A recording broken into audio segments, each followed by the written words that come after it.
Yes 10th class. मैं प्रिया केवी number 2 Jalandhar cantt से। आगे हम लोग आज अपनी क्लास बढ़ाते हैं।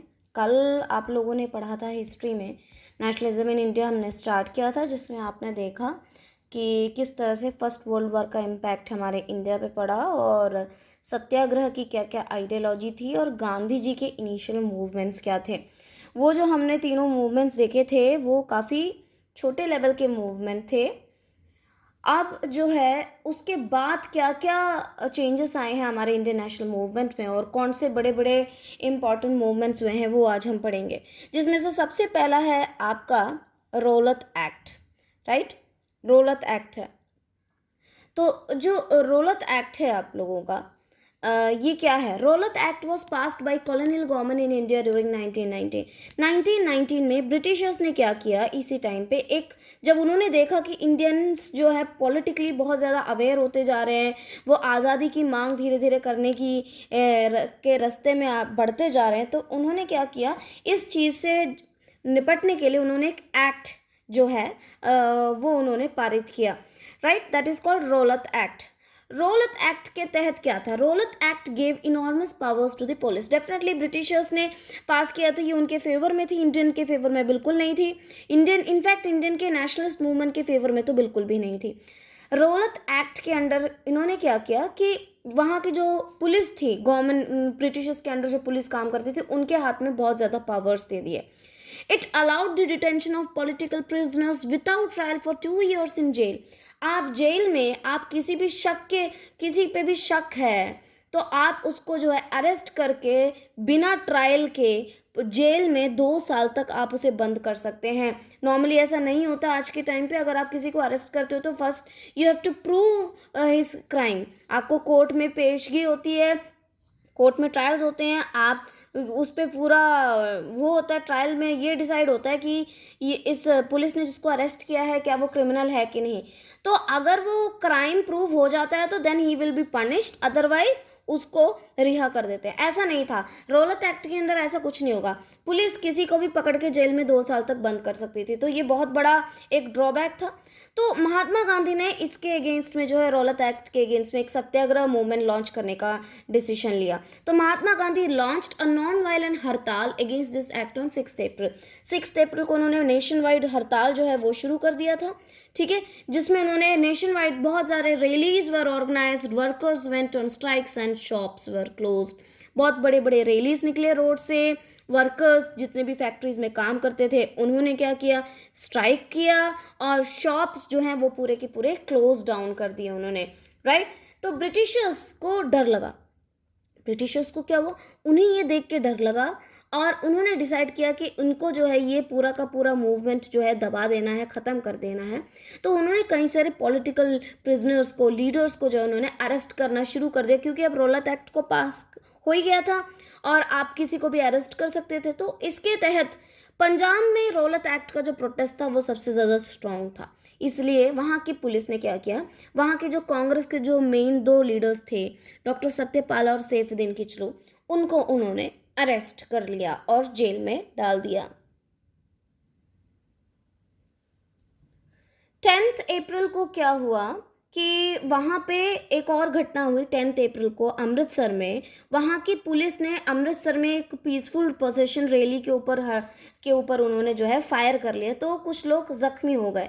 तो उसमें गुस्से में आके क्या किया कि कई सारे लोगों ने गुस्से में आके वहाँ के बैंक्स, क्योंकि ये सारे गवर्नमेंट के थे, government banks, post office, railways पे उन्होंने अटैक कर दिया और उसे बंद कर दिया।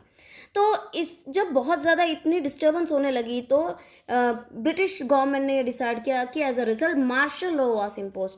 मार्शल लॉ इम्पोज हो गया। मार्शल लॉ इम्पोज हो गया 13th अप्रैल को एक बहुत बड़ी घटना हुई। वहाँ पे हुआ ये कि जनरल डायर ने, वहाँ पे अमृतसर में एक बहुत फेमस, आप सब जानते होंगे, जलियांवाला बाग है वहाँ पे। तो जलियांवाला बाग एक बहुत बड़ा एक गार्डन है। वहाँ पे मार्शल लॉ के बारे में लोगों को ज़्यादा पता नहीं था, तो वहाँ पे लोग जो है, बहुत सारे लोग जो है वहाँ पे बाग में इकट्ठे होने के बारे में, पार्क में इकट्ठे हुए एक पीसफुल प्रोसेशन करने के बारे में सोचा। बट एक्चुअली में हुआ ये कि जनरल डायर मार्शल लॉ के तहत वो अंदर आए बहुत सारे पुलिस के साथ, उनके पास पूरे रिवॉल्वर्स, राइफल्स सब कुछ थे। एक एंट्री थी, एंट्री ब्लॉक करके उन्होंने उस पीसफुल पोजीशन पे जो है गोलियां चलाना शुरू कर दिया। हुआ ये कि इसको जलियांवाला बाग मसाकर या जलियांवाला बाग का हत्याकांड भी हम कहते हैं। तो हुआ ये कि इसमें कई सारे लोग मारे गए। तो हुआ ये कि अब ये इंसिडेंट्स के बारे में सभी जगह बाखबर फैल गई, और हुआ ये कि वहाँ पे अब लोग जो हैं, अब पूरे उत्तरी भारत में सारे लोग बड़े गुस्से में थे गवर्नमेंट को लेके, और पूरे उत्तरी भारत में इसको लेके हिंसा फैल गई। कई सारे लोगों ने पुलिसों पे अटैक किया, पुलिसों को मारना शुरू किया। इन रिटर्न इन्होंने क्या किया, पुलिस ने भी पूरा का पूरा जो है इनको, जितने लोग थे उनको मारा पीटा, जेल में डाला, वो जो भी कर सकते थे। यानी कि इन शॉर्ट मूवमेंट बहुत ज़्यादा वायलेंट हो गया। तो रिजल्ट क्या हुआ, आपको मैंने कल भी पढ़ाया था। महात्मा गांधी क्या कहते हैं, महात्मा गांधी जी कहते हैं कि मूवमेंट होना चाहिए लेकिन वो नॉन वायलेंट होना चाहिए। जब गांधी जी ने देखा मूवमेंट बहुत ज़्यादा वायलेंट हो रहा है तो उन्होंने क्या किया, उस मूवमेंट को, Mahatma Gandhi called off the movement, उन्होंने मूवमेंट को कॉल ऑफ कर दिया, राइट। उसके बाद महात्मा गांधी, तो यहाँ पे ये बात यहीं ख़त्म होगी। अब नेक्स्ट मूवमेंट की ओर बढ़ते हैं। लेकिन अब जो हमारा रोलत सत्याग्रह था वो सिटीज़ तक ही कन्फाइन था, शहरों तक सीमित था। अब गांधी जी चाहिए था एक ऑल इंडिया लेवल पे एक बहुत बड़ा मूवमेंट जो है वो चलाना चाहते थे, और उनको ये भी मालूम हो गया था कि आज़ादी पाने के लिए it's very important Hindu Muslim unity चाहिए। देखो, अपने घर में ही यूनिटी नहीं होगी तो बाहर वालों से नहीं लड़ सकते ना। तो पहले लोगों को, इंडियंस को एक करना पड़ेगा और फिर हमें लड़ना पड़ेगा। तो अब वो मौके की तलाश में थे कि मैं हिंदू मुस्लिम यूनिटी कैसे कर सकूं। उन्हें एक मौका मिल भी गया। आपको पता है फर्स्ट वर्ल्ड वार हुआ था 1914 टू 1919, और फर्स्ट वर्ल्ड वार में हुआ ये था कि ओटोमन टर्की, वर्ल्ड वार से पहले ओटोमन टर्की बहुत बड़े यूरोप के एरिया पे कब्जा किया करता था, लेकिन वो फर्स्ट वर्ल्ड वार में हार गई। हराया कौन था, जो दूसरा ग्रुप था उसमें ब्रिटिशर्स भी थे। ब्रिटिशर्स ने ओटोमन टर्की को हरा दिया, और वहाँ के ओटोमन टर्की के जो रूलर थे, यानी कि जो राजा थे, उसको खलीफा कहते हैं। He was actually the spiritual head of the entire Muslim people. इस दुनिया में जितने भी मुस्लिम्स हैं वो ओटोमन के खलीफा को बहुत ज़्यादा स्पिरिचुअल हेड मानते हैं। जैसे आपने पॉप के बारे में सुना होगा, वैसे ही वो स्पिरिचुअल हेड थे उसके। तो वो स्पिरिचुअल हेड थे। तो हुआ ये कि फर्स्ट वर्ल्ड वार में हमारे इंडियंस भी गए थे युद्ध के लिए। फर्स्ट वर्ल्ड वार में मुस्लिम्स ने भी पार्टिसिपेट किया था। तब तो उन्होंने कहा हम पार्टिसिपेट नहीं करेंगे, लेकिन ब्रिटिशर्स ने किसी तरह से उनको बोला कि हम ओटोमन टर्की को पनिश नहीं करेंगे अगर वो हार जाते हैं तो। बट ऐसा नहीं हुआ। तो इंडियंस को बड़ी नाराज़गी हुई इससे कि भैया हमारे खलीफा को बेइज्जत किया जा रहा है, हमारे स्पिरिचुअल लीडर को जो है उनको पावर से हटाया जा रहा है। तो इससे जो है हमारे इंडिया के मुस्लिम्स जो है अंग्रेज़ों से बहुत ज़्यादा नाराज़ थे। ओके,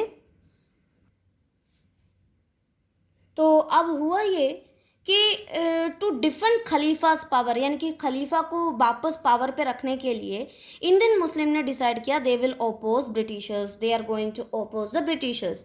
और उन्होंने उसके खिलाफ एक खिलाफत कमेटी फॉर्म करी थी बॉम्बे में। कहाँ पे फॉर्म करी थी, बॉम्बे में उन्होंने खिलाफत कमेटी फॉर्म करी इन मार्च 1999। और उनके लीडर्स कौन थे, मोहम्मद अली एंड शौकत अली। अब गांधी जी को अच्छे से पता था कि खिलाफत कमेटी भी फॉर्म हो गई है मुस्लिम्स के लिए। तो उन्होंने सोचा क्यों ना मैं इन मुस्लिम कमेटी को, खिलाफत कमेटी को कांग्रेस के साथ मिला के एक कंबाइंड मूवमेंट लॉन्च करूँ तो हिंदू मुस्लिम यूनिटी भी हो जाएगी और हमारा मूवमेंट भी बहुत ज़्यादा स्ट्रांग हो जाएगा। तो इसलिए हुआ ये कि at the Calcutta session of Congress on सितंबर 1920 सितंबर के कैलकाटा सेशन में कांग्रेस और नॉन का खिलाफत मूवमेंट जो है दोनों एक हो गए, और उन्होंने ये डिसाइड किया कि वो नॉन कॉपरेशन मूवमेंट जो है लॉन्च करेंगे खिलाफत मूवमेंट के साथ, राइट। यहाँ पे आपका एक टॉपिक ख़त्म हुआ। अब आगे देखते हैं क्या हुआ under the topic why non cooperation. Non cooperation ही क्यों? देखो, गांधी जी ने एक किताब लिखी है, उस किताब का नाम जानते हैं क्या है, हिंद स्वराज, और वो 1909 में उन्होंने लिखी थी।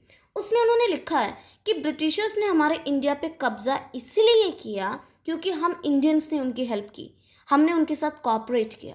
अगर हम उनके साथ कॉपरेट करना बंद कर दें, उनके साथ सहयोग करना बंद कर दें, तो हम क्या करेंगे, ये ब्रिटिशर्स ऑटोमेटिकली वीक हो जाएंगे और यहाँ से चले जाएंगे। तो असहयोग आंदोलन, हिंदी में वाई नॉन कॉपरेशन, असहयोग आंदोलन क्यों, असहयोग क्यों? तो इसके तहत हुआ ये कि उन्होंने नॉन कॉपरेशन मूवमेंट लॉन्च करने के बारे में सोचा, राइट, असहयोग आंदोलन। उन्होंने कुछ चीज़ें प्रपोज करी कांग्रेस के सामने। उन्होंने कहा कि मैं ये 3 चीज़ें बोलूँगा, वो करना ही पड़ेगा नॉन कॉपरेशन असहयोग आंदोलन में। पहला, surrendering of titles that government awarded. आपको पता है उस टाइम पे गवर्नमेंट कई सारे टाइटल्स देते हैं, जो ब्रिटिशर्स के अंडर कई सारे इंडियंस काम करते हैं, तो उनके काम से खुश होकर उन्हें बहुत सारे टाइटल्स देते हैं, जैसे सर करके बहुत सारे टाइटल्स देते हैं। आपको वो सारे टाइटल्स जो हैं त्याग देना पड़ेगा, छोड़ना पड़ेगा। दूसरी बात गांधी जी ने क्या की, boycott of civil services, army, police, court, schools and foreign goods. आपको पता है ये सारे गवर्नमेंट है, सिविल सर्विस ब्रिटिशर्स के अंडर काम आता है, आर्मी भी ब्रिटिशर्स का है, पुलिस भी ब्रिटिशर्स का है, कोर्ट भी है ब्रिटिशर्स का, और जितने भी गवर्नमेंट स्कूल्स हैं और इन फॉरेन गुड्स हैं, इन सबको बॉयकॉट करो। स्कूल के बच्चे स्कूल में ना जाएं, कोर्ट में जितने भी वकील काम कर रहे हैं अंग्रेज़ों के लिए, वो अपने नौकरी से इस्तीफ़ा दे दे। ये सारे लोग जो हैं अपने जितने भी गवर्नमेंट जॉब में हैं, वो सारे अपने जॉब से जो है रेजिग्नेशन दे दें, उन्होंने ये कहा। और तीसरा, एनकरेजमेंट ऑफ स्वदेशी गुड्स। आपको पता है इंडियन ब्रिटिशर्स हमारे इंडिया में स्ट्रांग इसलिए हैं क्योंकि उनकी मार्केट यहाँ चलती है। उनके बहुत सारे चीप मशीन मेड गुड्स जो है हमारे इंडिया में पूरे के पूरे आ जाते हैं और इंडियंस उसे खरीदते हैं क्योंकि वो सस्ते होते हैं, जिस वजह से उनको ज़्यादा आमदनी होती है। तो उन्होंने कहा आप फॉरेन गुड्स यूज़ मत करो, हमारे इंडिया की जो स्वदेशी गुड्स हैं, जो स्वदेशी माल है, यू यूज़ दैट, आप उसे यूज़ कीजिए, राइट। तो ये 3 चीज़ें बोली। But many Congress leaders were not in the favour of this movement. बहुत सारे कांग्रेस लीडर्स इसके फेवर में नहीं थे, क्योंकि देखो इतना आसान नहीं है अपने टाइटल्स को छोड़ना, अपनी नौकरी से इस्तीफा देना, उन्हें ये भी तो सोचना कि पैसे कहाँ से आएंगे, राइट। तो कई सारे कांग्रेस लीडर्स फेवर में नहीं थे। अब गांधी जी को सबको मनाना था। एट लास्ट नागपुर में सेशन हुआ कांग्रेस का दिसंबर 1920 में, और जो है नॉन कॉपरेशन प्रोग्राम आखिरकार सब ने डिसाइड कर लिया कि हाँ, we have to go for non cooperation movement. Is it okay?